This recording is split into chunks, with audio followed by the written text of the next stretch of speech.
Justine Bateman, welcome to Toronto. Good to have you here with your short film. How exciting is this? It's great. I hadn't been to TIFF before, and it's wonderful. It's really well run, start to finish, and having a great time. Any advice from your brother on what to expect here? Has he been to this festival? He has been to this festival. Well, he kept that from me. Well, that's not very nice of him. We're going to have to tell him all. But you know what? We're happy to have you. And I have to tell you, I watched this film. I mean, this is awesome because I can so relate being a mom. Yeah. Tell me about how this started.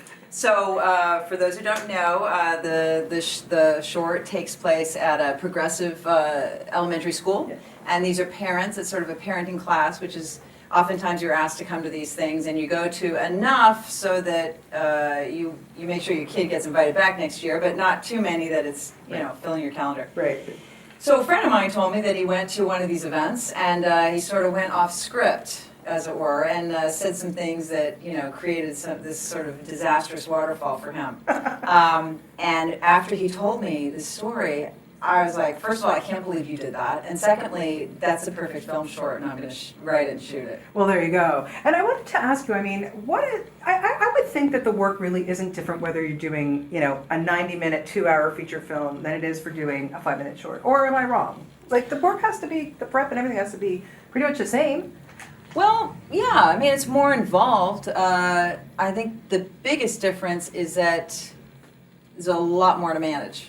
A lot more locations, a lot more actors, a lot more character paths to track. But I am very much looking forward to doing that. And in February, I'll shoot my first feature, and so Very exciting. Looking forward to that. Yeah. Well, you're jumping ahead here. Sorry. It's okay. Back We it have up. to talk about 5 minutes. Okay. So tell me a little bit about the casting. I mean, was it friends, like people who you hired, or did you go through the same process of an audition, or how did it all work? Yeah, I cast it all myself, with the exception of the non-speaking roles was done by Bill Dance. He sent me. He does a lot of extras casting, and he sent me some terrific people that I can't wait to use again. But yeah, the speaking roles were all people I knew. And Rob Benedict, who plays the lead, we met through a staged reading we had done together when I was acting, and he's just one of the funniest people I've ever met. So cast him, and then Steve Agee is another really funny person, and Shauna Kofed, and Isaiah Mustafa, and then what I had to do when we were shooting is tell them, do not be funny. Right. If you are funny, you will tip the joke. I need everybody to be watching this short and, for the most part, feel like this is really kind of boring. Like, where is this going? I want them in this sort of sedated state. Yeah. So then when the joke comes, it Bang. comes out of nowhere. Yeah, and it certainly does. I don't want to give it away, but it really does. So what's your take on, do we really, especially with social media and everything that we have going on now, everybody's walking down the streets like this, nobody listens to anybody, nobody talks to anybody anymore. What's your take on actually listening to people? No, you're right. What I find interesting about films if you have a film that is set in now, it's difficult to not involve social media because that's truly what we experience, and yet it's so uncinematic. And many filmmakers have tried, you have whatever's being text is up on the screen, a layer over what you're watching, but it's difficult to, when you are actually texting and you are having this emotional life with what you're saying and what is being said to you, and sometimes it can be, really affect you, right? If somebody attacks you on social media or something, and yet that's not cinematic. No. So, are we listening to each other? Yeah, we kind of are, but in another way. We're listening to each other through this social media route. But this is a cowardly way to talk to people. I find it's odd. People vent, and it's not right. And there are elements of compassion that are necessarily going to be absent because you're not face to face with another person. Yeah. You're just face to face with a bunch of words.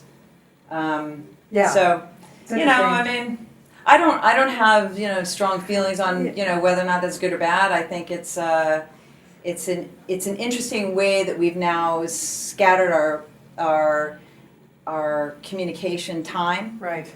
instead of having it focused with, in-person encounters and relationships on the phone, we've sort of fractured it now into a lot of different areas. And it's interesting to see who you're closer with in person or on social media or via email. Like there's different types of relationships now that we have with different people. But it's true. Yeah, it's pretty interesting. But the most interesting relationships to watch as an audience, of course, are the ones that you're having face to face. Absolutely, I completely agree. You had such a great, successful acting career, and I wanted to know when you knew the directing bug bit you, and why you wanted to go in that direction. I was explaining this to somebody with the TIFF Rising Stars. We had an opportunity to speak with those actors, and when I started acting, I felt like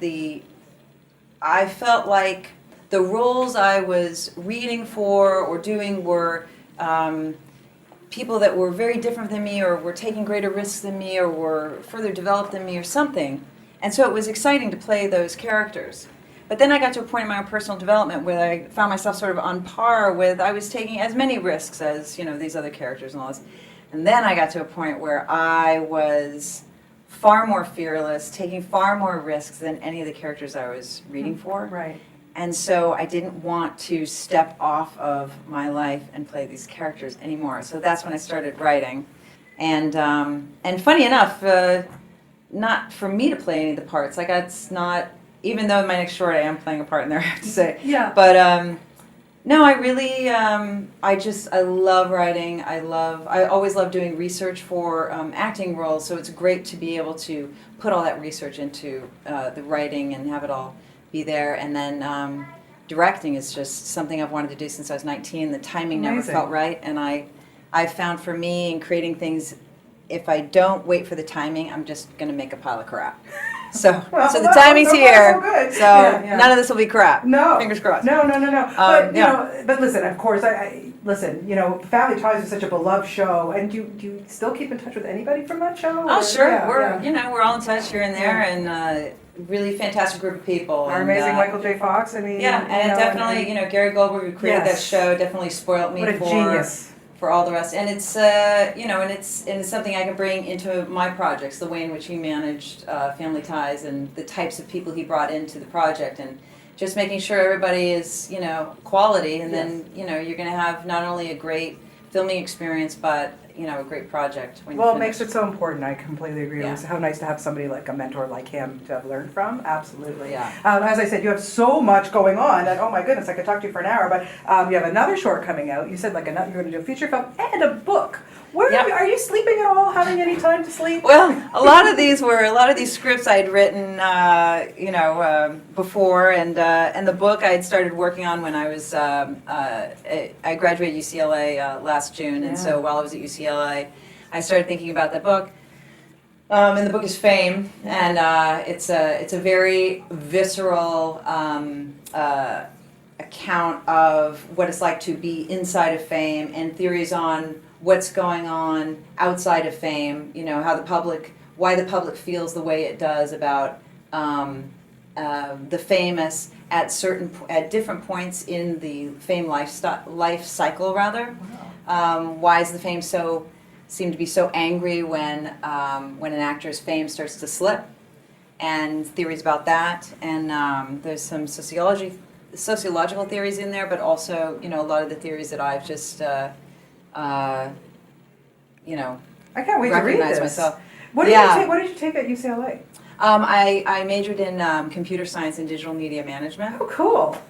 So that, and and I also really loved my my GEs, like sociology and things like that. Good for you. Yeah, I can't wait to read that book. That sounds amazing. Yeah, I hope you'll like it. It's and the style of the book is very like I said, very visceral, very stream of consciousness. Not to compare myself to Michael Herr, I'm not, but his book Dispatches is one of my favorites, which is a very visceral stream of consciousness about the Vietnam War, and so I hope people will get the same sense that I get about war from his book about Fame through my book. I mean, that would be the ultimate if that's what people can gather from that. But Anyway, yes, but it's I'm so happy to have the time to do these shorts first, and and I'm just thrilled to be at TIFF and thrilled that this is like the, you know, my to have my directorial debut at such a great film festival. It's really really an honor. I'm really grateful for that. Well, we're really grateful to have you here, and like I said, this is a great one. I can't wait. So when's the next one coming out? Like it's done, it's shot, right? The next, yeah, I just finished, I pretty much locked it. I just have to do a couple of little things, but I was like telling my post-production team, like, I have to have this done before the Sundance deadline, you know, it's like the Sundance deadline, the late deadline is next Friday. So yeah, that one's finished. Good. So maybe if it gets into Sundance, you know, hopefully it could premiere there, and we'll see. And then we'll just have you back next year with your book. For the feature. With and your for book. the feature too. And there you go. You see, there's just so much. We're gonna have Justine having an apartment here in Toronto, and you'll just move here. I love it. There you go. Such a pleasure to talk to you. Best of luck with this, and Thank you. Congratulations.